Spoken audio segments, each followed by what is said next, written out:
Hello students, welcome to all of you in your YouTube channel Sarveshtha classes.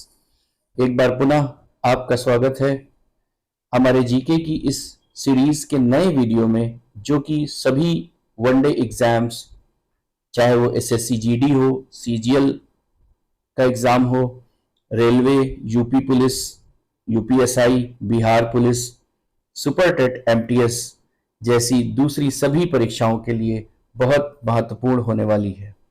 जो छात्र हमसे नए जुड़ रहे हैं वो जल्दी से चैनल को सब्सक्राइब करें और अगर वीडियो पसंद आए तो लाइक और शेयर करें। अब बढ़ते हैं अपने जीके क्विज की तरफ। वेल स्टूडेंट्स, हमारा पहला क्वेश्चन है, राज्य का राज्यपाल किसके प्रति उत्तरदायी होता है? तो राज्य का जो राज्यपाल है वो भारत के राष्ट्रपति के प्रति उत्तरदायी होता है। किसके प्रति उत्तरदायी होता है? भारत के राष्ट्रपति के प्रति। राज्यपाल से रिलेटेड दो क्वेश्चंस और बहुत पूछे जाते हैं एग्जाम्स में। एक तो पहला क्वेश्चन है आपका कि राज्यपाल की नियुक्ति कौन करता है? तो राज्यपाल की नियुक्ति राष्ट्रपति करता है। दूसरा क्वेश्चन और जो राज्यपाल से रिलेटेड है वो ये है कि राज्यपाल अपना त्यागपत्र किसे देता है? किसके हैंडओवर करेगा अपना त्यागपत्र? वो भी राष्ट्रपति के प्रति, राष्ट्रपति को ही त्यागपत्र देगा। तो इस पहले क्वेश्चन में आपको 3 क्वेश्चंस मिले। राज्य का राज्यपाल किसके प्रति उत्तरदायी होगा? भारत के राष्ट्रपति के प्रति। राज्यपाल की नियुक्ति कौन करता है? राष्ट्रपति करता है। राज्यपाल किसके प्रति उत्तरदायी होता है? भारत के राष्ट्रपति के प्रति उत्तरदायी होता है। और अपना त्यागपत्र किसे देता है राज्यपाल? वो भी राष्ट्रपति को देता है। क्लियर? बढ़ते हैं नेक्स्ट क्वेश्चन की तरफ। अगला क्वेश्चन है हमारा, संसद बजट अधीन व्ययों पर किसके माध्यम से नियंत्रण रखती है? तो संसद जो है वो बजट अधीन व्ययों पर लोक लेखा समिति के माध्यम से नियंत्रण रखती है। क्लियर है? नेक्स्ट क्वेश्चन, वित्त आयोग एक है, क्या है? निजी संस्था है, संवैधानिक संस्था है, संसद के अधिनियम द्वारा प्रतिवर्ष गठित की जाने वाली संस्था है, उपयुक्त में से कोई नहीं। तो वित्त आयोग जो है वो एक संवैधानिक संस्था है। वित्त आयोग केंद्र और राज्यों के बीच वित्तीय संबंधों को परिभाषित करता है। ये 5 वर्षों के लिए भारतीय संविधान के अनुच्छेद 280 के तहत भारत के राष्ट्रपति द्वारा स्थापित किया जाता है। वित्त आयोग एक कैसी संस्था हुई? संवैधानिक संस्था है। कैसी संस्था? संवैधानिक संस्था। आंसर हो जाएगा सेकंड। क्लियर? नेक्स्ट क्वेश्चन की तरफ बढ़ते हैं। क्वेश्चन नंबर 4, शिक्षा और वन किस सूची में आते हैं? तो शिक्षा और वन जो है वो समवर्ती सूची में आते हैं। किस सूची में आते हैं? समवर्ती सूची में आते हैं। बढ़ते हैं नेक्स्ट क्वेश्चन की तरफ। नेक्स्ट क्वेश्चन है, राष्ट्रीय एकता परिषद की अध्यक्षता कौन करता है? राष्ट्रीय एकता परिषद की अध्यक्षता कौन करता है? तो राष्ट्रीय एकता परिषद की अध्यक्षता जो है वो प्रधानमंत्री करता है। कौन करता है? प्रधानमंत्री करता है। नेक्स्ट क्वेश्चन की तरफ बढ़ते हैं।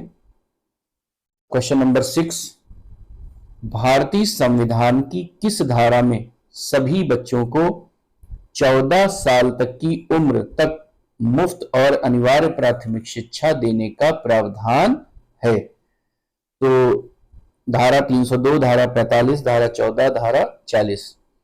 इसका आंसर होगा धारा 45 में भारतीय संविधान में 14 साल तक की उम्र तक मुफ्त और अनिवार्य प्राथमिक शिक्षा देने का प्रावधान है।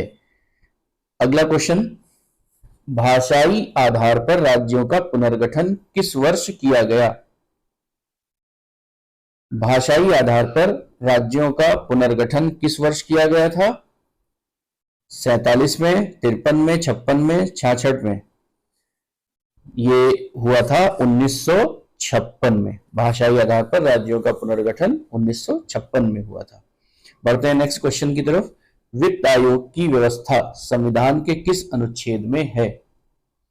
वित्त आयोग की व्यवस्था संविधान के किस अनुच्छेद में है? सबसे पहले बात कर लेते हैं वित्त आयोग के बारे में। वित्त आयोग जो है वो भारतीय संविधान के अनुच्छेद 280 के तहत भारत के राष्ट्रपति द्वारा गठित आयोग है। इसके द्वारा भारत के राष्ट्रपति के द्वारा गठित आयोग है। किस अनुच्छेद के अंतर्गत इसको गठित किया गया था? अनुच्छेद 280। प्रथम आयोग की स्थापना, जो पहला हमारा वित्त आयोग था, उसकी स्थापना 1951 में की गई थी। अधिनियम भी 1951 का था और 1951 सन में भी की गई थी। 1950 में भारतीय संविधान की घोषणा के बाद से 15 वित्त आयोगों का गठन किया जा चुका है। तो हमारा क्वेश्चन जो यहां पर है, वित्त आयोग की व्यवस्था संविधान के किस अनुच्छेद में है? तो अनुच्छेद 280। आंसर हो जाएगा थर्ड। बढ़ते हैं अगले क्वेश्चन की तरफ। निम्नलिखित में से कौन मूल अधिकार नहीं है? बहुत इंपॉर्टेंट क्वेश्चन है, मूल अधिकार से रिलेटेड क्वेश्चन है कि मूल अधिकार नहीं है। तो आपको पता होना चाहिए मूल अधिकारों के बारे में कि संविधान के भाग 3 में एक तो यही क्वेश्चन आता है कि मूल अधिकारों का वर्णन संविधान के किस भाग में है? तो आपका आंसर होगा भाग थर्ड। भाग थर्ड में मूल अधिकारों का वर्णन है। सभी भारतीयों के लिए नागरिक अधिकार सुनिश्चित करते हैं और सरकार को व्यक्तिगत स्वतंत्रता का अतिक्रमण करने से रोकने के साथ नागरिकों के अधिकारों की समाज द्वारा अतिक्रमण से रक्षा करने का दायित्व भी राज्य पर डालते हैं। कौन? मूल अधिकार। संविधान के द्वारा मूल रूप से 7 मूल अधिकार प्रदान किए गए थे। कौन कौन से थे? समानता का अधिकार था, स्वतंत्रता का अधिकार, शोषण के विरुद्ध अधिकार, धर्म, संस्कृति एवं शिक्षा की स्वतंत्रता का अधिकार और संपत्ति का अधिकार तथा संवैधानिक उपचारों का अधिकार। हालांकि संपत्ति के अधिकार को 1978 ईस्वी में, कब? 1978 ईस्वी में 44वें संवैधानिक संशोधन, कौन सा संशोधन? 44वां संवैधानिक संशोधन जो था, उसके तहत संविधान में अमेंडमेंट करके संपत्ति के अधिकार को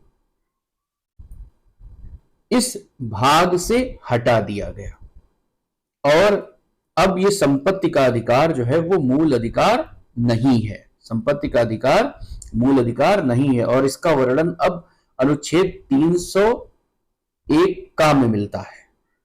कहां मिलता है? अनुच्छेद 301 का में मिलता है। तो ये अधिकार मूल अधिकार नहीं है। कौन सा? आंसर हो जाएगा संपत्ति का अधिकार। क्लियर है? बढ़ते हैं अगले क्वेश्चन की तरफ। भारत का सर्वाधिक विदेशी व्यापार निम्नलिखित में से किस देश के साथ है?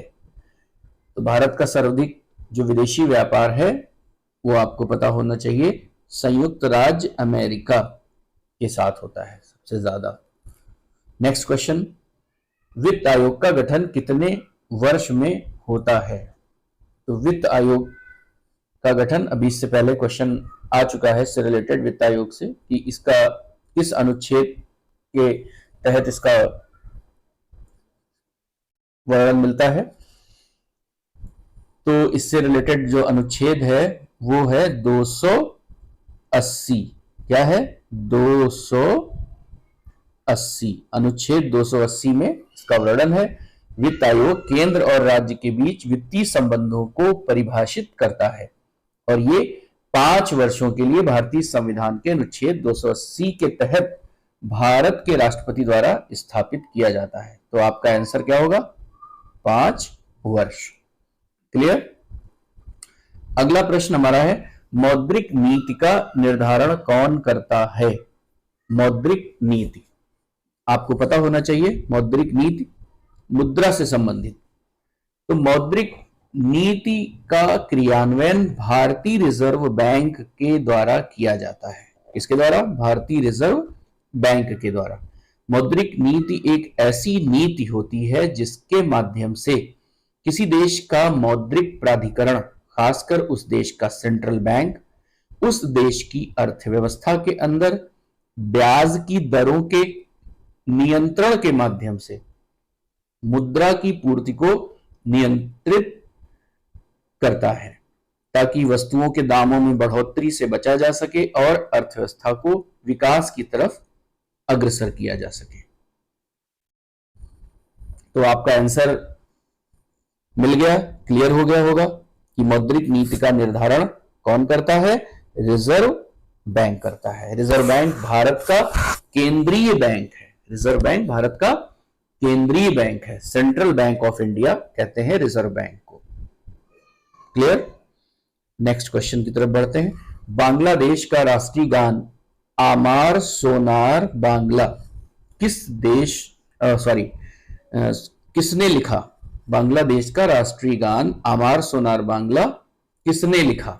ऑप्शंस है काजी नजरुल इस्लाम, रविन्द्रनाथ टैगोर, बंकिम चंद्र चटर्जी, शेख मुजीबुर रहमान। तो ये बहुत ही इंपॉर्टेंट हिट क्वेश्चन है एग्जाम्स का।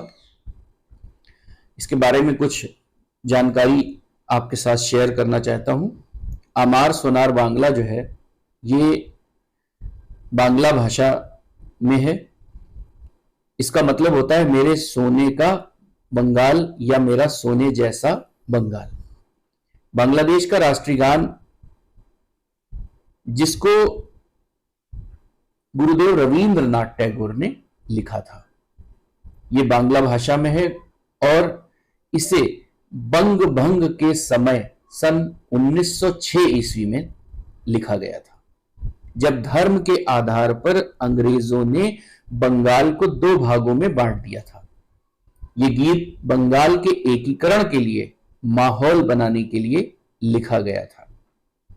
स्वतंत्र होने के बाद बांग्लादेश ने सन 1972 में इस गीत की प्रथम 10 पंक्तियों को राष्ट्रगान के रूप में स्वीकार किया था। होप जानकारी आपको अच्छी लग रही होगी और बहुत ही नॉलेजफुल इंफॉर्मेशन आपके साथ डिलीवर कर रहे हैं। तो बांग्लादेश का राष्ट्रीय गान आमार सोनार बांग्ला किसने लिखा? क्लियर है? आंसर होगा सेकंड, रविंद्रनाथ टैगोर। पिछली वीडियो में आपको बताया था इनको अपनी पुस्तक गीतांजलि के लिए नोबेल पुरस्कार से भी सम्मानित किया गया था। किस सन में? 1913 में इन्होंने पुस्तक लिखी थी गीतांजलि। साहित्य का नोबेल पुरस्कार इनको दिया गया था और ये पहले भारतीय थे जिन्होंने नोबेल पुरस्कार प्राप्त किया था। बढ़ते हैं अपने अगले क्वेश्चन की तरफ। हमारा अगला क्वेश्चन है, निम्न में से किसको मुद्रास्फीति से लाभ होता है? तो मुद्रास्फीति से जिसको लाभ होता है वो उधार लेने वाले को होता है। किसको होता है? उधार लेने वाले को। नेक्स्ट क्वेश्चन, लिग्नाइट को प्रायः कहा जाता है? लिग्नाइट को प्रायः कहा जाता है। ऑप्शंस हैं ब्राउन कोल, कोक कोयला, एंथ्रेसाइट, बिटुमिन कोयला। तो क्या होगा ऑप्शन? लिग्नाइट को कहते हैं ब्राउन कोल। क्या कहते हैं? ब्राउन कोल कहते हैं। नेक्स्ट क्वेश्चन की तरफ बढ़ते हैं। क्वेश्चन नंबर 16, चंगेज खान के अधीन मंगोलों ने भारत पर आक्रमण किया था, किसके शासनकाल में किया था, यह पूछा जा रहा है। तो ऑप्शंस हैं बलबन, फिरोज तुगलक, इल्तुतमिश, मोहम्मद बिन तुगलक। मंगोल साम्राज्य भारतीय उपमहाद्वीप में कई आक्रमणों के साथ आया था, जिनमें से कई छापे मंगोल मूल के नियंत्रित क्वारोना द्वारा किए गए थे। ये इल्तुतमिश के शासनकाल के दौरान था।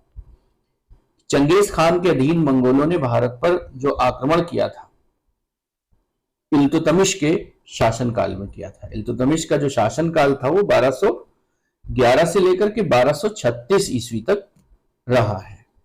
तो आपका आंसर क्या होगा? आंसर थर्ड, इल्तुतमिश के शासन काल में। नेक्स्ट क्वेश्चन हमारा है, रामायण के किस कांड में राम और हनुमान की पहली भेंट का वर्णन है? ऑप्शंस हैं कृष्णकंधा, सुंदरकांड, बालकांड, उपरोक्त में से कोई नहीं। तो आपको फॉर योर काइंड इंफॉर्मेशन, आपको इंपॉर्टेंट इंफॉर्मेशन देना चाहता हूं कि हनुमान से राम की जो पहली मुलाकात हुई थी, तो रामायण के अनुसार राम और हनुमान की पहली किष्किंधा के वन में हुई थी। कहां हुई थी? किष्किंधा के वन में। तो रामचरितमानस में इसे किष्किंधा कांड के नाम से जाना जाता है। वानर सुग्रीव अपने बड़े भाई बाली के क्रोध के भय से मित्र हनुमान की शरण में आए थे। इसी दौरान ऋष्यमूक पर्वत में राम हनुमान की पहली मुलाकात के प्रमाण मिलते हैं। तो आंसर आपका क्या होगा? रामायण के किस कांड में? तो आंसर होगा फर्स्ट, कृष्णकंधा कांड में। क्लियर? नेक्स्ट क्वेश्चन की तरफ बढ़ते हैं। प्रसिद्ध संगीतज्ञ तानसेन का मकबरा कहां स्थित है? तो ये तो बहुत फेमस क्वेश्चन है। इनका मकबरा स्थित है ग्वालियर में। आंसर हो जाएगा सेकंड, ग्वालियर में इसका आंसर है। अगले क्वेश्चन की तरफ बढ़ते हैं। क्वेश्चन नंबर 19, गुर्जर प्रतिहार वंश की स्थापना किसने की थी? गुर्जर प्रतिहार वंश की स्थापना की थी नागभट्ट प्रथम ने। नागभट्ट प्रथम ने। नेक्स्ट क्वेश्चन है, 12 मासा की रचना किसने की थी? तो 12 मासा की रचना की थी मलिक मोहम्मद जैसी ने। आपका आंसर हो जाएगा थर्ड। नेक्स्ट क्वेश्चन की तरफ बढ़ते हैं। गौतम बुद्ध ने अपने उपदेश किस भाषा में दिए थे? तो गौतम, ये क्वेश्चन बहुत आता है एग्जाम्स में। गौतम बुद्ध ने अपने उपदेश जो दिए थे किस भाषा में दिए थे? आंसर सेकंड हो जाएगा, पाली भाषा में। किस भाषा में? पाली भाषा में। हमारा नेक्स्ट क्वेश्चन है, निम्न में से कौन सी रेखा भारत से होकर गुजरती है? तो ये भी बहुत इंपॉर्टेंट क्वेश्चन है, अक्सर ये क्वेश्चन पूछा जाता है। तो भारत से होकर कौन सी रेखा गुजरती है? वो ऑप्शन सेकंड हो जाएगा, कर्क रेखा। ये 23.5 अंश उत्तरी अक्षांश को कहते हैं।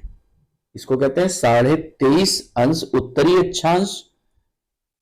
इतना 23.5, 23 सही 1/2 उत्तरी अक्षांश में कर्क रेखा, और 23.5 अंश उत्तरी अक्षांश में मकर रेखा होती है। ठीक है। और विषुवत रेखा क्या होती है? ये 0 डिग्री देशांतर होती है। 0 डिग्री देशांतर, ये कहते हैं इसको विषुवत रेखा कह लीजिए या भूमध्य रेखा कह लीजिए इसको। और ये हमारी 23.5 अंश उत्तरी अक्षांश जो होगी, ये होगी हमारी कर्क रेखा, और 23.5 अंश दक्षिणी अक्षांश जो होगी वो हमारी होगी मकर रेखा। क्लियर है? नेक्स्ट क्वेश्चन की तरफ बढ़ते हैं। नेशनल डिफेंस एकेडमी कहां स्थित है? तो नेशनल डिफेंस एकेडमी कहां स्थित है? नेशनल डिफेंस एकेडमी, इसको शॉर्ट में हम क्या कहते हैं? क्या कहते हैं? NDA। क्या कहते हैं? NDA। फुल फॉर्म होती है नेशनल डिफेंस एकेडमी। हिंदी में इसको कहते हैं राष्ट्रीय रक्षा एकेडमी। तो ये कहां स्थित है? ये सेकंड आंसर हो जाएगा, खड़गवासला में, खड़गवासला में स्थित है। ठीक है, खड़गवासला में। अगला क्वेश्चन हमारा है, नेपा नगर किस उद्योग के लिए प्रसिद्ध है? नेपा नगर किस उद्योग के लिए प्रसिद्ध है? तो हमारा ऑप्शंस है हमारे पास, चाय, कॉफी, जूट, अखबारी, कागज। तो नेपा नगर जो है वो आपका अखबारी कागज के लिए प्रसिद्ध है। ये कहां पड़ता है नेपा नगर? नेपा नगर पड़ता है आपका एमपी में। कहां? एमपी में। एमपी में, एमपी का एक जिला है बुरहानपुर। कौन सा जिला है? ये है आपका बुरहानपुर, बुरहानपुर। तो बुरहानपुर जिला है एमपी का, वहीं पर नेपा नगर है। तो नेपा नगर अखबारी कागज के लिए प्रसिद्ध है। नेक्स्ट क्वेश्चन की तरफ बढ़ते हैं।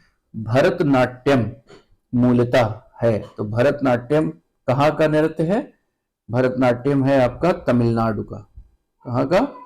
तमिलनाडु का नृत्य है। नेक्स्ट क्वेश्चन की तरफ बढ़ते हैं। क्वेश्चन नंबर 26, एपी कल्चर का संबंध किससे है? ये प्रश्न बहुत पूछा जाता है। एपी कल्चर का संबंध है आपका मधुमक्खी पालन। ऑप्शन थर्ड आपका सही हो जाएगा, मधुमक्खी पालन। नेक्स्ट क्वेश्चन की तरफ बढ़ते हैं। क्वेश्चन नंबर 27, भारत का सर्वाधिक जनसंख्या वाला राज्य कौन सा है? तो अकॉर्डिंग टू सेंसस 2021 2021 की जनगणना के अनुसार जो भारत का सर्वाधिक जनसंख्या वाला राज्य है वो आपका है उत्तर प्रदेश। नंबर 2 पे महाराष्ट्र आता है और नंबर 3 पर बिहार आता है। बढ़ते हैं अपने नेक्स्ट क्वेश्चन की तरफ। अगला क्वेश्चन है हमारा, पीलिया से शरीर का कौन सा अंग प्रभावित होता है? तो पीलिया से प्रभावित होने वाला जो शरीर का अंग है वो है लीवर। क्या है? लीवर। सेकंड ऑप्शन हमारा आंसर होगा। नेक्स्ट क्वेश्चन की तरफ बढ़ते हैं। पोलियो रोग होता है, तो पोलियो रोग किससे होता है? वायरस से होता है, बैक्टीरिया से होता है, प्रोटोजोआ से होता है, फफूंद से होता है? किससे होता है? तो ये होता है आपके वायरस से। ओके। नेक्स्ट क्वेश्चन हमारा है, बूट लैंगिंग किसे कहते हैं? बूट लैंगिंग बहुत इंपॉर्टेंट क्वेश्चन है स्टूडेंट्स। बूट लैंगिंग का संबंध है शराब का अवैध व्यापार। जो शराब का अवैध व्यापार करते हैं उसको बूट लैंगिंग कहते हैं। तो वेल, आज हमारे ये 30 क्वेश्चंस की जो सीरीज थी ये कंप्लीट हो गई। वीडियो पसंद आया हो तो लाइक शेयर करिए और ज्यादा से ज्यादा चैनल को सब्सक्राइब करिए। तो इसी तरीके की इंपॉर्टेंट एंड नॉलेजफुल वीडियो लेकर हम आपके सामने आते रहेंगे। जय हिंद, जय भारत, धन्यवाद।